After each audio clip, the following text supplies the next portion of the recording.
Hello दोस्तों, अस्सलाम वालेकुम। आज हमारा टॉपिक हज़रत आदम अलैहिस्सलाम की तख्लीक से पहले की दुनिया और इसमें बसने वाली मखलूक़ात है।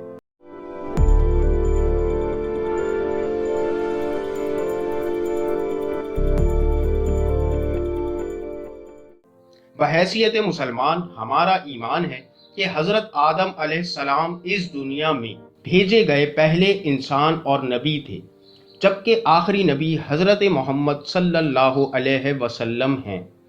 लेकिन इस्लामी रिवायात के मुताबिक हज़रत आदम अलैहिस्सलाम से पहले भी एक नबी का तज़किरा मिलता है। ये नबी इंसानों पर नहीं बल्कि कौम जिन्नात की जानिब भेजे गए थे। इस्लामी रिवायात के मुताबिक हज़रत आदम अलैहिस्सलाम के इस दुनिया में भेजे जाने से कबल कुर्रे अर्ज़ पर जिन्नात की आबादी मौजूद थी। जिन्नात एक ऐसी मखलूक और दौरे हाजिर तक पुरअसरारियत के गहरे पर्दों पर लिपटी हुई है। इस्लाम की आमद से कबल दुनिया में जिन्नात के हवाले से अजीबो गरीब तसव्वुरात पाए जाते। दुनिया के अक्सर खित्तों में लोग जिन्नात नामी मखलूक को अच्छी और बुरी रूहों का नाम देते, जो इनके मुताबिक मुर्दा अफराद में से निकलकर मुआशरे में अच्छाई या बुराई फैलाने का सबब बनती। इनसे मदद तलब करते और इनके शर से पनाह मांगते। जहां इस्लाम की आमद के बाद बहुत से राज फाश हुए, उनमें से एक पहेली नजर न आने वाले इस पुरअसरार मखलूक की भी थी। इस्लाम ने ही जिन्नात की हकीकत इंसानों पर वाज़े की। कुरान पाक में ही जिन्नात का जिक्र तफसील के साथ किया गया, जिससे साबित हुआ कि ये भी अल्लाह ताला की बनाई हुई एक मखलूक है, ना कि मुर्दा इंसानों की रूहें। इस्लामी तालीमात के मुताबिक जिन एक ऐसा वजूद है जो इंसानों के बरक्स आग के शोलों से तख्लीक किया गया, जबकि इंसान खाक से पैदा हुआ। जिन्नात अदराक और हक़ व बातिल में तशख़ीस की सलाहियत रखते हैं, जबकि ये मखलूक इंसानों की ही तरह फ़राइज़ और ज़िम्मेदारी भी रखती है। जिन्नात नामी मखलूक जज़ा व सज़ा और हिसाब किताब से मुस्तस्ना नहीं।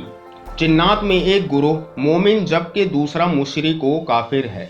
जिन्नात में इंसानों तक पहुँचने की ताकत और गैबी ख़बरों को सुनने की सलाहियत भी थी, जो हुजूर सल्लल्लाहु अलैहि वसल्लम के मबऊस होने के बाद रोक दी गई। इनमें से बाज़ ऐसे पाए जाते हैं कि जिनकी ताकत बहुत ज़्यादा है। ज़मीन पर जिन्नात की खलकत इंसानों से पहले हुई थी, जबकि दौर हाजिर में भी जिन्नात की तादाद इंसानों से भी कहीं ज़्यादा है।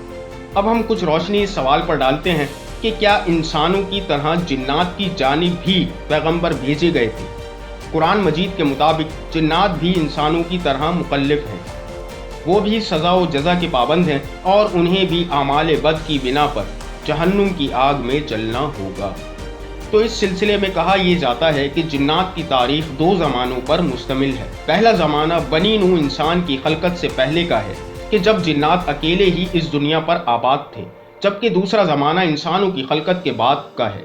दूसरा ज़माना जो इंसानों और जिन्नात का मुश्तरका ज़माना है, इस ज़माने में जिन्नात को पैगंबरों की पैरवी का हुक्म था, जो इंसानों के दरमियान मबऊस होते थे।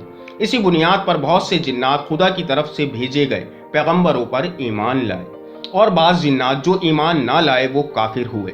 जबकि जिन्नात की तारीख का अव्वलीन ज़माना कि जब इंसानों की तख्लीक अमल में ना आई थी, कौम जिन्नात की हिदायत के लिए इन्हीं में से पैगंबर मबूस किए गए, जिसकी निशानदही कुरान पाक की इस आयत के ज़रिए होती है। तर्जुमा: ए जिनों और इंसानों की जमात, क्या तुम्हारे पास तुम ही में से रसूल नहीं आए थे जो तुम्हें मेरे अहकाम सुनाते थे और वो तुम्हें डराते थे उस दिन की मुलाकात से। सूरह अल-इनाम आयत 130।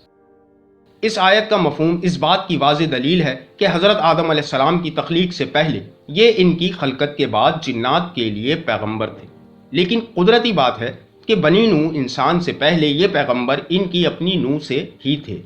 नोए जिन्नात में भेजे गए पैगंबरों के हवाले से बाबुल इल्म हज़रत अली रज़ियल्लाहु ताला अन्हु की एक रिवायत भी मिलती है, जो कुछ यूँ है।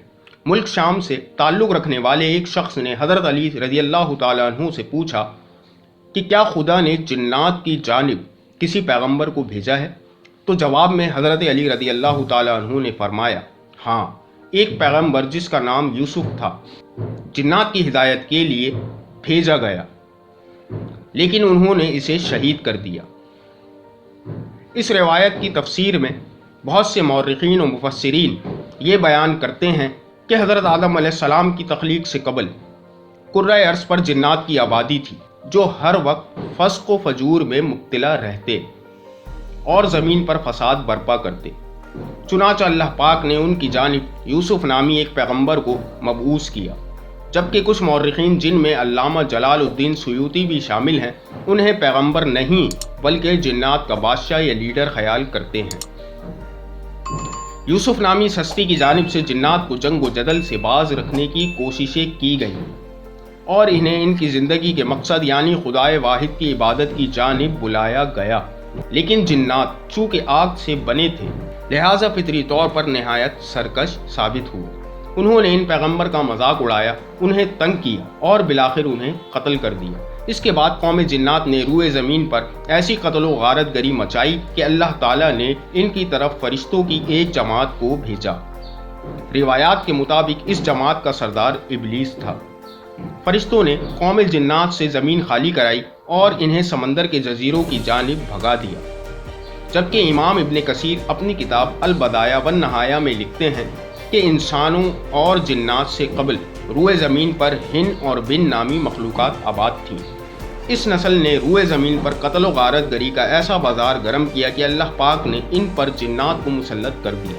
پھر جب اللہ تعالیٰ نے فرشتوں پر اپنا ارادہ ظاہر کیا کہ میں زمین پر اپنا خلیفہ بنانے والا ہوں، تو فرشتوں نے اپنے گزشتہ تجربے کی بنیاد پر کہا کہ کیا تو ایسے شخص کو زمین پر خلیفہ بنانا چاہتا ہے جو وہاں فساد پھیلائے اور خون بہائے؟ اس پر اللہ پاک نے فرمایا کہ جو کچھ میں جانتا ہوں وہ تم نہیں جانتے۔ اور اس کے بعد حضرت آدم علیہ السلام کی تخلیق اور ابلیس کی جانب سے حضرت آدم علیہ السلام کو سجدہ نہ کرنے کا واقعہ پیش آیا۔ اکثر علماء کرام ابن کثیر کی اس بات سے اختلاف کرتے ہیں کہ اس دنیا میں جنات سے پہلے ہن اور بن نامی کوئی قوم آباد تھی اور ان روایات کو ضعیف قرار دیتے ہیں، لیکن علماء جمہور کی رائے اس بات پر متفق ہے کہ جنات کی تخلیق حضرت آدم علیہ السلام سے پہلے ہوئی۔ انہیں آگ کے ذریعے تخلیق کیا گیا۔ قوم جنات بھی انسانوں کی طرح سزا اور جزا کی پابند ہے اور ان پر بھی انسانوں کی طرح پیغمبر بھیجے گئے۔ آخر میں یہی کہوں گا کہ بے شک اللہ پاک ہی وہ ذات ہے جو تمام حقیقتوں کو جاننے والا ہے۔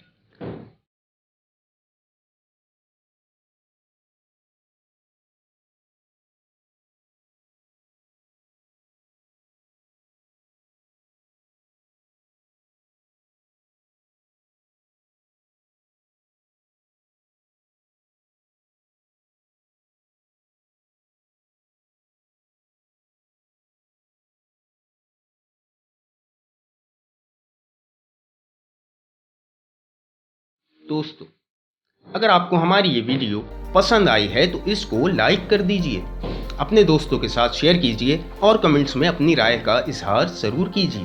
اور اگر ابھی تک آپ نے ہمارے چینل کو سبسکرائب نہیں کیا تو ابھی فوراً کر لیجئے اور ساتھ موجود بیل کے آئیکن کو کلک کرنا نہ بھولیے۔ اپنا اور اپنے گھر والوں کا خیال رکھیے گا۔ ملتے ہیں اگلی ویڈیو میں، تب تک کے لیے مجھے اجازت دیجیے۔